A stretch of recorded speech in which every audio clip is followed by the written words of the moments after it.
그동안에 너는 행복자로다 라는 제목의 말씀은 지난 주일로 마감을 하고 오늘부터는 새로운 제목의 말씀을 생각하려고 합니다. 오늘 함께 생각할 말씀은 전체 제목은 행복을 찾는 사람들. 그러면 우리가 어떻게 행복에 이를 수 있느냐 하는 문제에 대해서 함께 생각을 하겠습니다. 오늘 우리가 읽은 시편 90편은 하나님의 사람 모세의 기도라는 제목이 붙어 있습니다. 이 시는 영원하신 하나님과 유한한 인생을 대조하면서 오직 하나님께 유한한 인생의 소망이 있음을 노래하고 있습니다. 이 시는 인간의 유한함, 인간의 그 한계 있는 삶을 성경 중에서도 아주 적나라하게 표현하고 있는 시입니다. 성경을 읽어보면 여기에서 인간은 지극히 보잘것없는 것으로 나옵니다. 3절 말씀을 보면 인간을 티끌에 불과한 것으로 이야기하죠. 티끌이라고 하는 것은 아주 작은 먼지 같은 것을 이야기합니다. 이것은 굉장히 작고 보잘것없고 사람들은 이런 티끌이 있으면 싫어하죠. 그래서 먼지를 제거하기 위해서 힘쓰는 거예요. 어느 날 방 안에 있다가 햇볕이 쫙 들어오는데 햇볕 지나가는 그 빗줄기에 먼지들이 가득 떠 있는 모습이 보여요. 와, 갑자기 숨쉬기가 겁나지요. 웬 먼지가 이렇게 많아? 그제서야 이 창문을 열고 환기를 시키고 하는 거예요. 먼지는 싫어해요. 보잘것없는 것입니다. 인간이 정말 티끌에 불과한 보잘것없는 존재일까? 최근에 영국에서 이 인간의 DNA를 조작하여 부모들이 원하는 아이를 얻을 수 있도록 법을 이제 만들었다 하는 소식이 있었습니다. 그동안에는 이것을 법으로 막아놓았어요. 이걸 열면 어떤 일이 벌어지느냐 하면 인간의 유전자를 조작해서 부모들이 아이의 모습을 자기들이 원하는 대로 만들 수 있어요. 예전에는 아이를 임신하면 얘가 어떻게 생겼을까 참 궁금하다 이랬습니다. 얼굴은 어떻게 생겼을까? 도대체 이 머리카락은 어떨까? 얘가 앞으로 어떤 인물이 될까 궁금해요. 그래서 엄마 배에다 대고 아빠들이 얘야 보고 싶다 빨리 나와라 너 어떻게 생겼니? 이랬어요.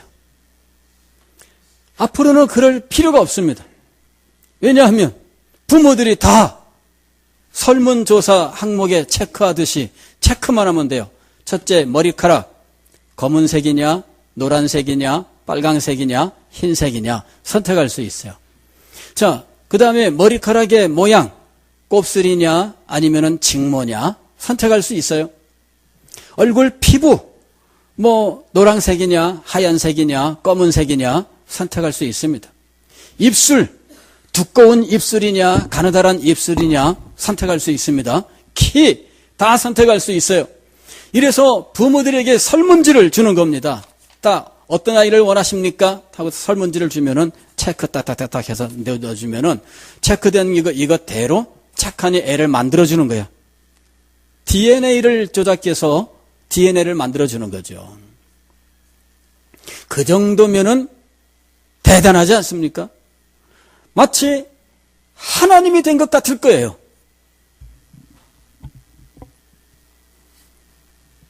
여러분, 인간이 과연 티끌 같은 존재일까?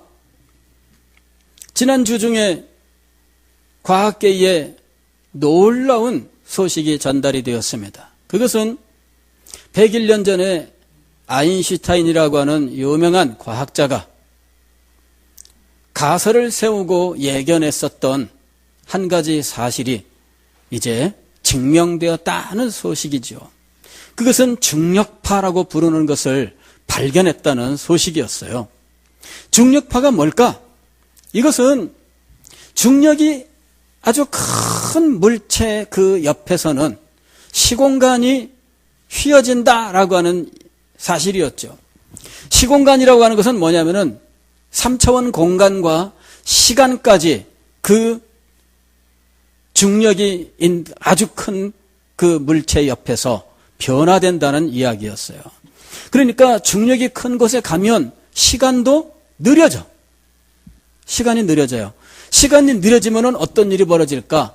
이쪽에서는 지금 10초가 지났는데 그 중력이 큰 곳에서는 1초밖에 안 지난 거예요. 그러면은 몇 초 차이가 나는 거예요? 9초 차이가 나죠. 여기서는 지금 100년이 지나갔는데 그 안에서는 10년밖에 안 지난 거예요. 그런 일이 벌어지면은 타임머신이 가능하지 않을까? 뭐 이런 생각까지 했었어요. 어쨌든 그 가설이 작년 가을에 드디어 입증이 되었다는 거죠. 연구소에서 이 천체에 그 중력파라고 하는 것을 발견을 했어요.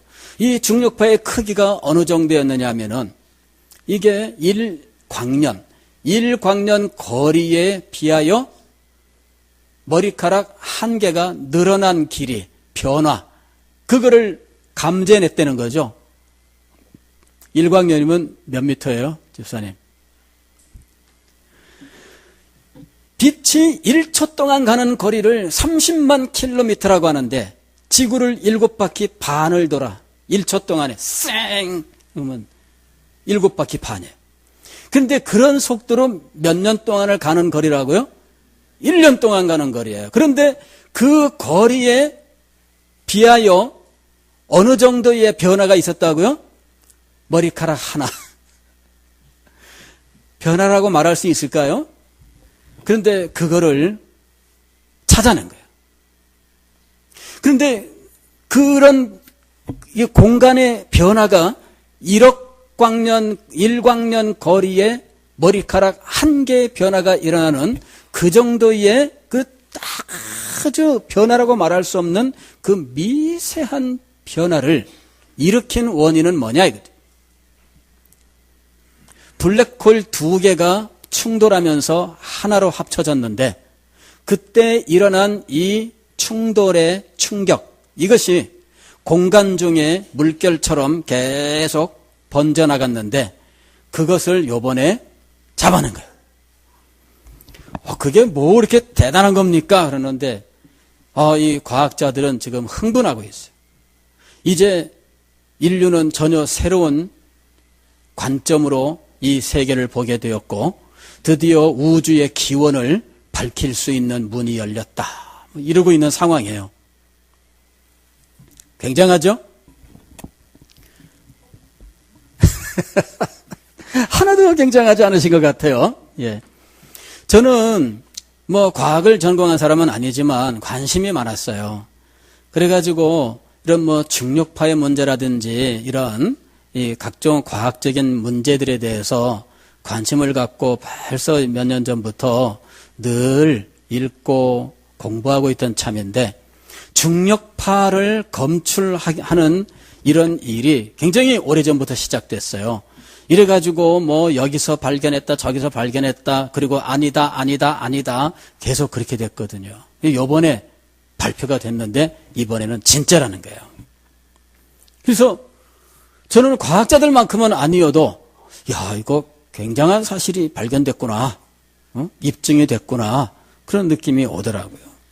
인간은 정말 대단해요. 지구상에 그 어떤 존재가 인간과 같을 수 있을까요?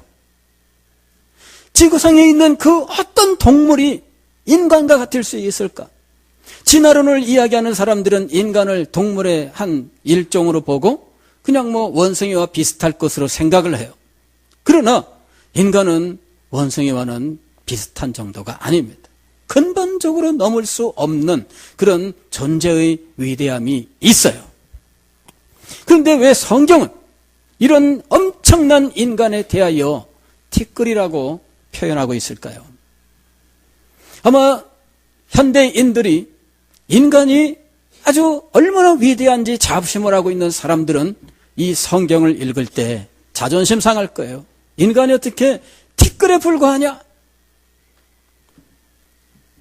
그러나 성경은 인간을 그 자체로 놓고 티끌이라고 말하는 것이 아니라 하나님에게 대할 때 인간은 티끌에 불과하다. 그거를 말하고 있는 겁니다. 하나님께서 원래 인간을 정말 위대한 피조물로 만드셨어요.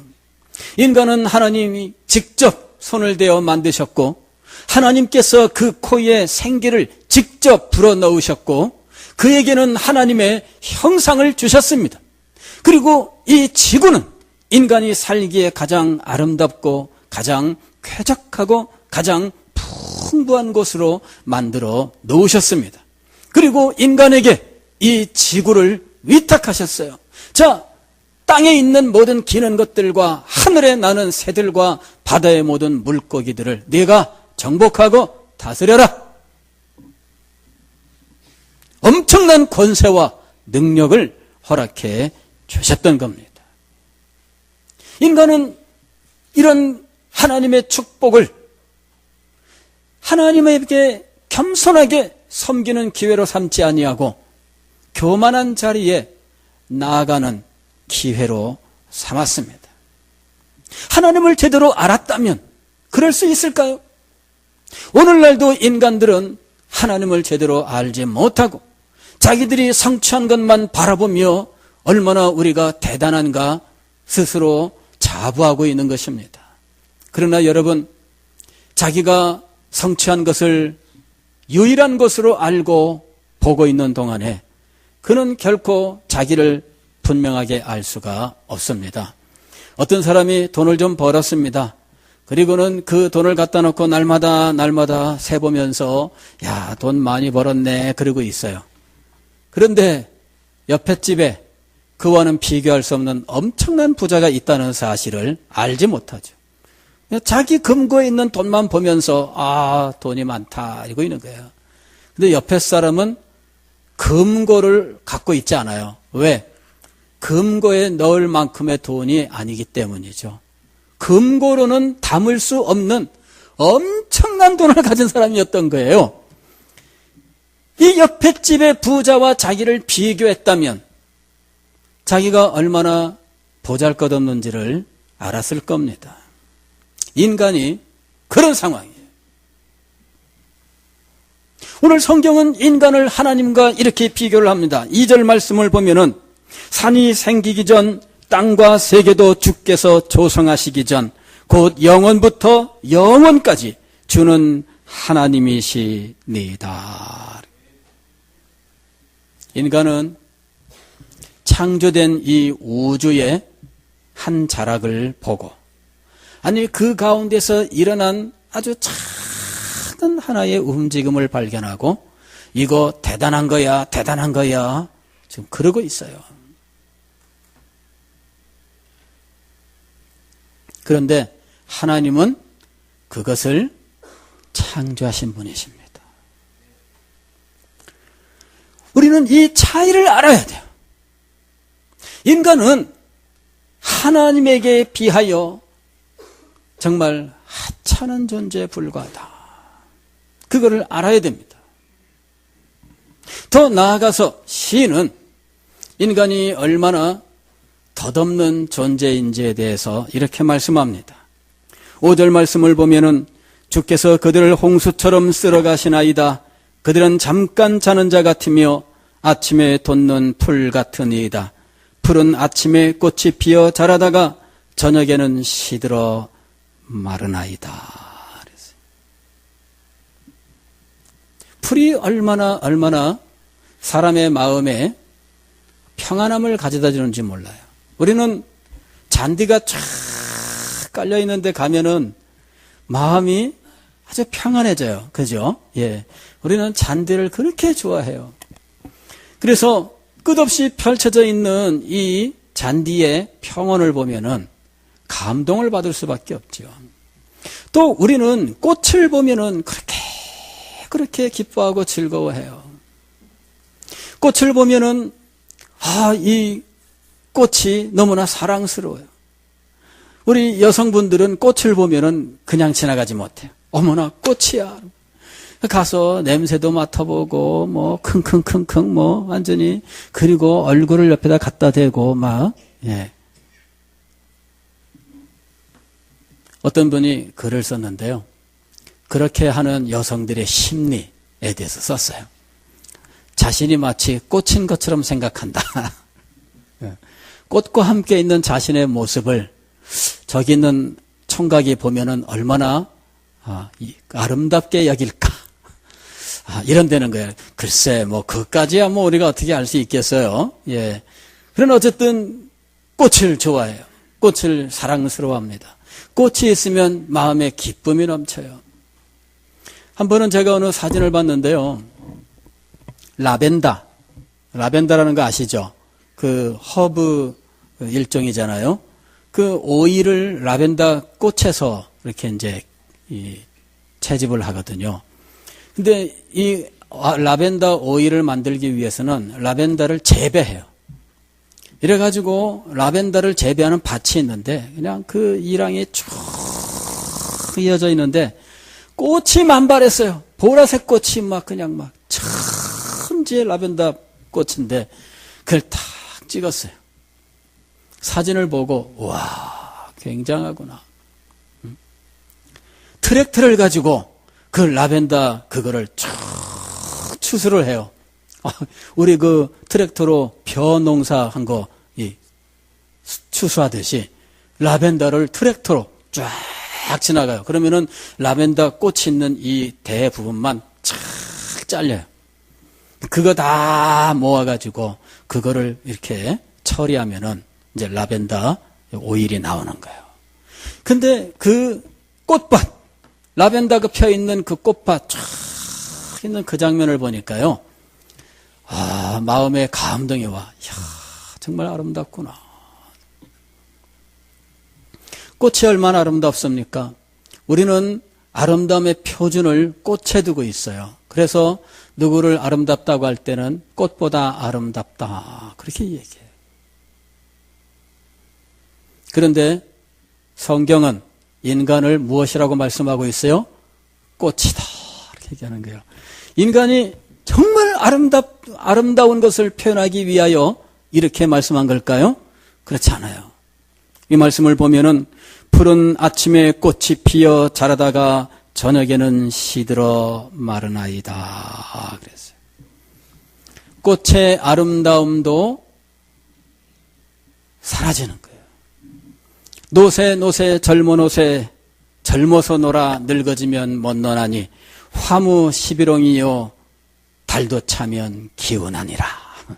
예전에 우리 동네에서 어른들이 놀면서 부르던 노래, 얼씨구 절씨구 차차차 지화자 좋구나 차차차 그러면서 막 놀았는데 거기에 나오는 말이 뭐예요? 예전에는 그게 무슨 말인지 몰랐어요. 그런데 화무 시빌홍이요 이 말은 뭐예요? 꽃은 열흘을 붉게 즉 아름답게 피어있지 못한다 그 말이에요.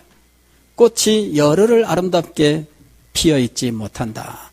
여기 지금 참 꽃꽂이 했습니다마는 이번 주일 지나고 수요일까지 이 모습을 그대로 유지하기는 참 힘들어요.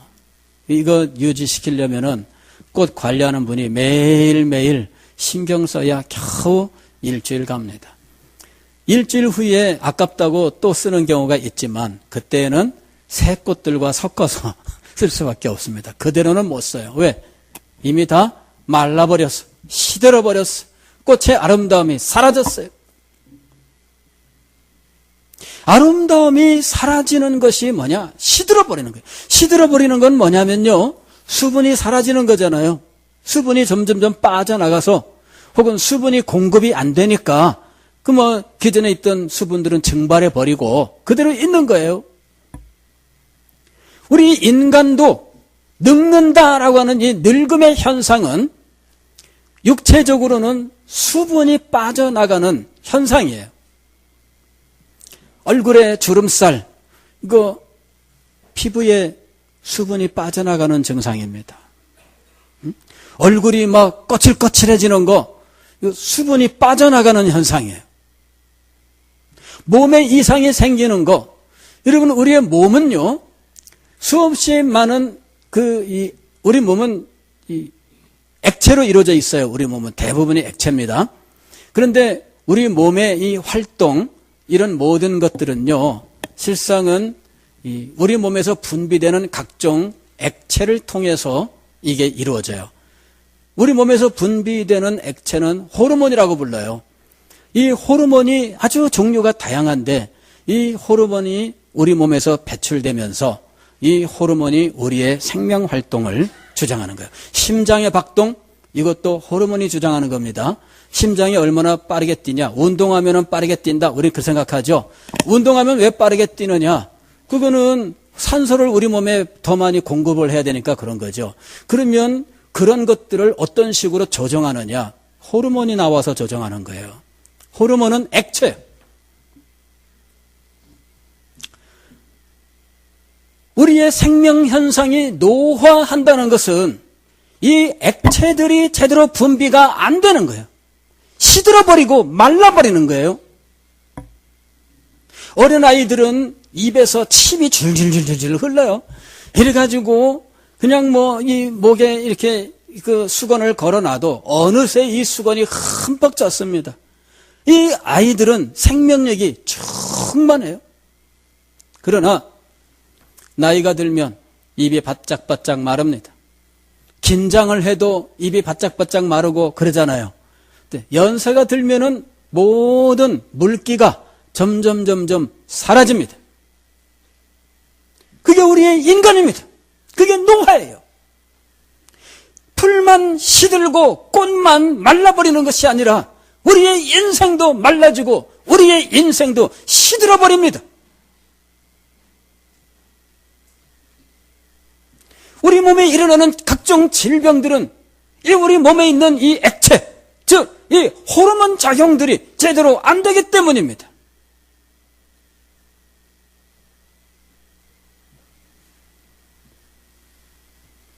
우리 인생은 얼마나 보잘것없는지, 한때는 아름다움을 자랑하고 한때는 그 찬란함을 노래하지만 그러나 그것이 얼마나 갈까요?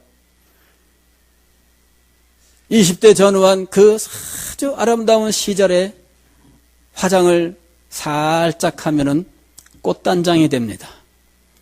그러나 30대 이후에 화장하면은 화장이 되는 거잖아요. 그러나 연세를 더 드시면은 약간 화장빨이 이제는 안 들어. 그죠? 예. 변장이라고, 변장. 어떤 사람이 결혼을 했는데 신혼 첫날 밤을 지나고 아침에 또 일어났는데 새 신부가 자고 있어요. 얼굴을 보니까는 전혀 딴 사람이요. 여보세요, 여기 왜 와 계세요? 예, 우스갯소리가 있습니다. 예, 얼마나 변장을 하고 다니셨으면. 여러분, 우리 인생은 그 아름다움의 시간이 길지 않아요. 제가 어디 노화에 대해서 말하는 걸 읽어보니까 26살에 노화가 시작된대요. 에이, 말도 안 돼. 26살에 무슨 노화가 시작돼. 근데 노화가 시작된대요.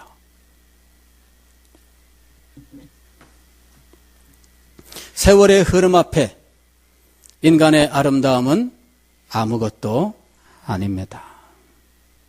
인간이 정말 가장 아름다운 피조물이에요. 그러나 이런 아름다운 피조물이 세월의 흐름 앞에서는 무너지고 마는 거예요. 우리의 연수가 70이요 강건하면 80이라도 그 연수의 자랑은 수고와 슬픔뿐이요 신속히 가니 우리가 날아가나이다. 저는 이게 성경을 읽으면서 우리가 날아가나이다 라는 이 구절에 주목했어요. 왜 우리가 날아갈까? 시간이 빠르게 지나가는 거 아닐까요? 시간이 빠르게 지나가는 것이 아닐까요? 근데 왜 우리가 날아갈까요? 우리가 변하는 거예요. 시간이 변하는 것이 아니라. 시간이 점점 늙어갈까요? 시간이 늙을 이유가 없잖아요. 누가 늙는 겁니까? 우리가 늙는 거예요. 그래서 저는 이 시를 보면서 이 참 기가 막히게 쓰셨다. 그렇게 생각을 했어요. 우리가 날아가나이다. 항상 우리 영어에도 그런 게 있어요. Time flies. 뭐냐면 시간은 날아간다 그 말입니다. 근데 시간이 날아가는 게 아니라 누가 날아간다고요? 우리의 인생이 날아가는 거예요. 우리 인생이. 우리의 아름다웠던 인생이 날아갑니다. 우리의 화려했던 인생이 날아갑니다. 우리의 그 찬란했던 인생이 날아갑니다. 왜 이런 일이 우리에게 벌어졌을까요? 이 모든 현상들은 불행이라고 부를 수 있는 현상들입니다. 인간이 티끌에 불과하다고 하는 것, 인간이 말라 비틀어지는 들풀에 불과하며 시들어서 땅에 떨어지는 꽃에 불과하다고 하는 이 모든 것들은 인간의 불행을 말씀하는 거예요. 시간 앞에 무너지고 시간 앞에서 녹아내리는 우리의 모든 성취들이 그렇게 녹아 없어지는 것들은 우리의 불행을 의미하는 거예요. 이런 모든 불행은 도대체 우리에게 왜 찾아오게 되었을까? 우리는 우리의 인생을 제대로 볼 줄 알아야 됩니다. 인생이 불행으로 결국은 끝난다라고 하는 사실을 볼 줄 알아야 됩니다. 12절 말씀을 보면은 우리에게 우리날 계수함을 가르치사 지혜로운 마음을 얻게 하소서. 이 말씀은 뭐냐면은 깨닫게 하소서 그 말입니다. 깨닫게 하소서. 우리 인생이 자기의 모습을 제대로 보고 깨닫게 하여 주옵소서 그 말이에요. 인간이 왜 불행한가? 인간이 왜 보잘것없이 되어버렸는가? 인간이 왜 덧없는 존재가 되어버렸는가? 깨달음을 얻으라는 이야기입니다. 깨닫지 못하면, 자신의 상황을 제대로 알지 못하면 회복의 길을 소망하지도 않고 그 길을 제대로 갈 수 없습니다. 성경은 인간이 이렇게 불행한 가운데 떨어진 것은 그의 죄로 인한 하나님의 진노 때문이라고 말씀합니다. 7절 말씀을 보면은 우리는 주의 노에 소멸되며 주의 분내심에 놀라나이다 그랬어요. 하나님의 노, 하나님의 분내심, 이것이 진노입니다. 근데 놀라나이다 이렇게 얘기를 했어요. 아니 하나님이 왜 이렇게 화를 내실까? 이유가 무엇일까요? 8절 말씀이에요. 주께서 우리의 죄악을 주의 앞에 놓으시며 우리의 은밀한 죄를 주의 얼굴빛 가운데 두셨사오니 우리의 모든 날이 주의 분노 중에 지나가며 우리의 평생이 순식간에 다하였나이다. 알고 보면 이렇게 순식간에 날아가 버리는 우리의 인생, 시간의 흐름 앞에 무너지는 우리의 모든 업적들, 성취들, 우리가 누리던 모든 아름다운 것들, 이 시간의 흐름 앞에 다 사라져버리고 부패해버리는 이런 모든 일들은 하나님의 진노 때문이에요. 우리의 모든 날이 주의 분노 중에 지나가며, 즉 그의 평생의 삶이 하나님의 진노 속에서 진행되었다는 이야기입니다. 왜 그랬을까? 왜 하나님이 진노하셨을까요? 깨닫지 못하는 사람들은 눈만 말뚱말뚱 뜨고 왜 그러세요? 이런다고요. 깨닫지 못하는 사람들은 하나님이 이상하신 분이시다. 왜 화를 내실까? 너는 멀쩡한데 왜 그러실까? 깨닫지 못하는 사람들은 하나님의 진노를 이해할 수가 없습니다. 그리하여 자기들에게 임한 이 불행한 현실들을 하나님께 원망하는 재료로 삼는 거예요. 하나님, 이거 과합니다. 하나님께서 나에게 너무 과하게 하십니다.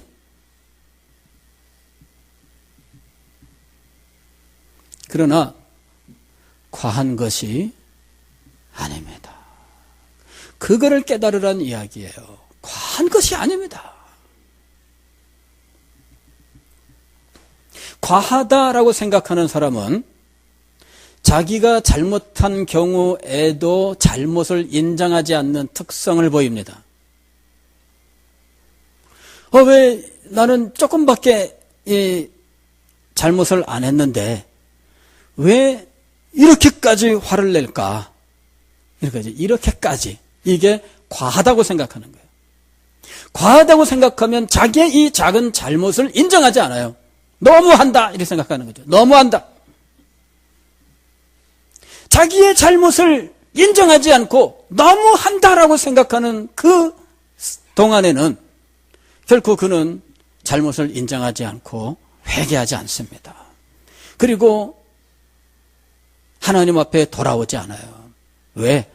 마음속에 원망이 자리 잡고 있기 때문에 너무하다 생각하는 동안에 이 원망과 불평이 사라지지 않기 때문에 돌아오지 않습니다. 진정으로 깨달음을 얻어야 됩니다. 깨달음을 얻지 못하면 마음속에 원망과 불평만 있고 하나님 앞에 돌아올 수 없습니다.